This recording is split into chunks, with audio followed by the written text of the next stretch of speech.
कई सारे यंगस्टर्स यहाँ पे मौजूद हैं, कई सारे ब्लॉगर्स भी यहाँ पे मौजूद हैं। कुछ हो सकता है राइटर्स बनना चाहते हैं, कुछ एक्टर्स बनना चाहते हैं, कुछ ऑलरेडी एक्टर्स हैं। तो उनके लिए आप क्या आप कहना चाहते हैं सबसे पहले? काफ़ी डिफ़िकल्ट डिसीजन होता है। मतलब क्रिएट करना, कंटेंट क्रिएट करना आसान नहीं है। उसको इतनी ऊंची नज़र से देखा नहीं जाता है, बट मैं समझता हूँ तुम्हारा दर्द। मैं भी उस दर्द से गुजर रहा हूँ। तो करते रहिए, मेहनत करते रहिए, हार मत मानिए किसी चीज़ से। हर रोज़ अपने आप को इम्प्रूव करने की कोशिश कीजिए। अपना पिछला काम जो है उसमें देखिए आप उससे क्या बेटर कर सकते हैं अगले दिन। अगर आप ये करते रहेंगे बार बार, तो कुछ ना कुछ टाइम में आप बहुत बेटर हो जाएंगे। बस फिर वक्त की बात है कि कब सक्सेस आपके पास आएगी। तो मेहनत करते रहिए, बाकी चीज़ों के बारे में मत सोचिए, हार मत माने, वो ज़रूर मैं कहूँगा। हेलो अभिषेक जी, मैं विवेक। कोटा हमारी ज़िंदगी से निकलता क्यों नहीं? अभी तक मैं लाइफ में जी चुका हूँ, अभी तक मैं जर्नी कर चुका हूँ। एनआईटी छोड़ भी दिया था, इलाहाबाद एमएनआईटी। तो उसका निकलता ही नहीं है, तो उसको निकालने का एक कोई ज़रिया होगा लाइफ में, कैसे निकाल सकते हैं? कोटा से आपने बहुत कुछ सीखा होगा। या मतलब मत निकालिए ना उसको। क्यों नहीं है, निकाल? दिल का हिस्सा है, वो रहेगा, वो यादें हैं, वो आपने बहुत कुछ सीखा है, उसको बाहर मत फेंकिए, उससे सीखिए और आगे बढ़िए। कोटा ऐसी जगह है जिसने मतलब कोटा लेता बहुत है, देता भी है। मतलब वहां से कोई हारता नहीं है, वहां से सब सीख के निकलते हैं। आई वुड सजेस्ट यू कि उस चीज से भागे मत, उसको रखें अपने साथ, उसे ऑन करें। Okay, thank you.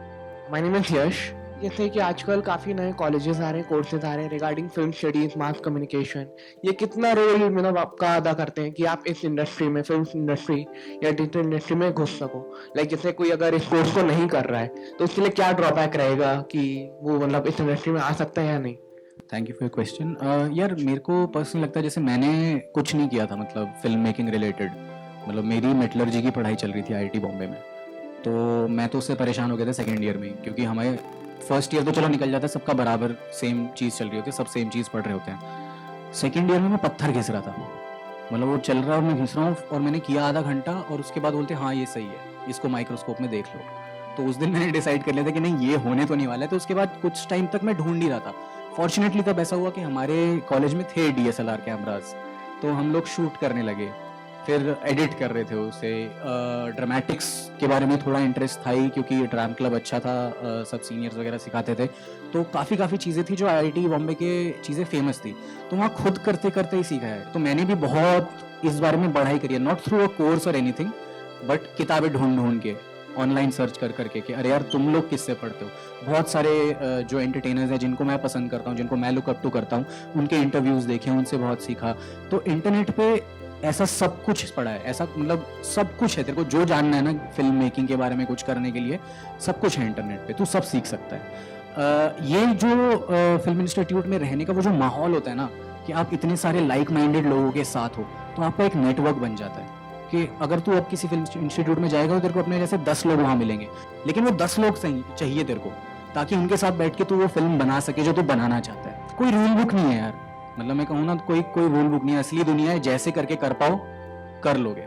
वो तुम्हारे अंदर बस जज्बा होना चाहिए कि नहीं यार, ये शुरू किया ना तो खत्म करूंगा, जितना अच्छा हो सके करूंगा, जब तक अच्छा नहीं होता है सोऊंगा नहीं, वो वाली बात। क्या बात, बहुत खूब। सर प्लीज अपना सवाल लीजिए। जी, मैं अनूप मिश्रा हूँ। Hello sir. और पूछना यह है कि आपने पूरी फिल्म को ब्लैक एंड व्हाइट में क्यों शूट किया? ब्लैक एंड व्हाइट का एज इट इज बहुत कोई वैसा रीजन नहीं था। फॉर्चुनेटली ये हुआ कि पता नहीं क्या ग्रह नक्षत्र बोलेंगे, सब एक साथ बैठे और ये टीम बनी, जिसमें सौरभ खन्ना खुद कोटा से थे, मैं आईआईटी से हूँ, जो डायरेक्टर है राघव सुब्बू, उसका भाई भी कोटा में रह चुका था। तो ये राघव सुब्बू का आइडिया था कि यार इसको थोड़ा अलग करते हैं, कुछ करते हैं इसमें, एक जो क्या कहते हैं, जो डेप्थ है शो की, जो ग्रेविटास है, वो दिखाने के लिए ब्लैक एंड व्हाइट करते हैं। तो हमने खुद को कैसे जस्टिफाई किया कि हाँ यार ये ब्लैक एंड व्हाइट होना चाहिए। ब्लैक एंड व्हाइट करना डर है कि आज की डेट में सब सुंदर सुंदर दिखा रहे हैं, कि सब कुछ सुंदर सुंदर चल रहा है, हमने सारे रंग उड़ा दिए।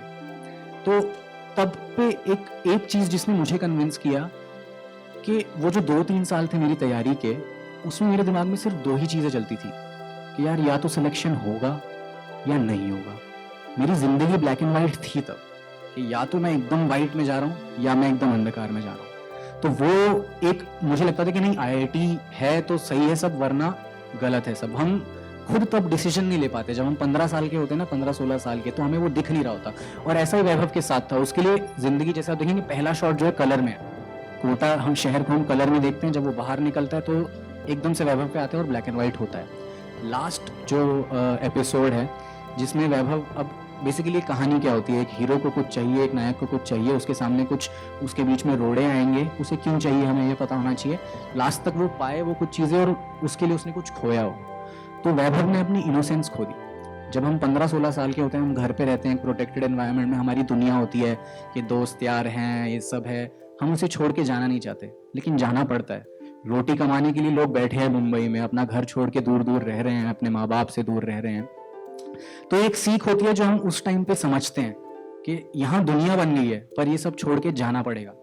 तो जब वो वैभव वो डिसीजन ले लेता है, वो प्रोडिजी जहाँ सब कुछ उसका सेटल्ड है, उसके दोस्त हैं, जीतू भैया हैं, उसे लगता है कि इससे अच्छा तो कुछ हो ही नहीं सकता मेरे, में बिल्कुल सेटल हो गया हूँ, मेरी शायद गर्लफ्रेंड बनने वाली है, सब कुछ सही हो रहा है, उसे वो छोड़ के जाना पड़ेगा।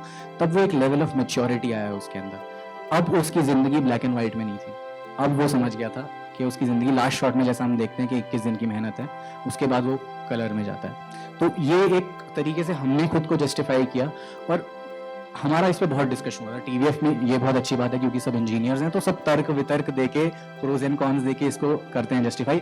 तो ये वाला बहुत डर था कि यार व्यूज नहीं आएंगे भाई, ब्लैक एंड व्हाइट में देखे, तूने कितनी देखी भाई फिल्में ब्लैक एंड व्हाइट में, बताइए मेरे को। कोई नहीं देखता आज की डेट में, कि शायद सामने आएगा, लोग देखें ही ना, क्लिक ही ना करें। तो ये डर भी था एक सामने। कुछ कहते थे कि क्यों कर रहे हो इतना ब्लैक एंड व्हाइट, मतलब क्यों करना है, कोटा दिखाओ अच्छे से, कलर में अच्छा लगेगा। पर हम लोग थोड़े अड़े रहे। बाकी डिस्कशन के बाद यही होगा कि यार पता नहीं, देखते हैं करके, अगर चल गया तो चल गया, वरना फ्लॉप। पर अच्छे व्यूज मिले वहाँ पर, अच्छे देखा, लोगों ने बहुत पसंद किया।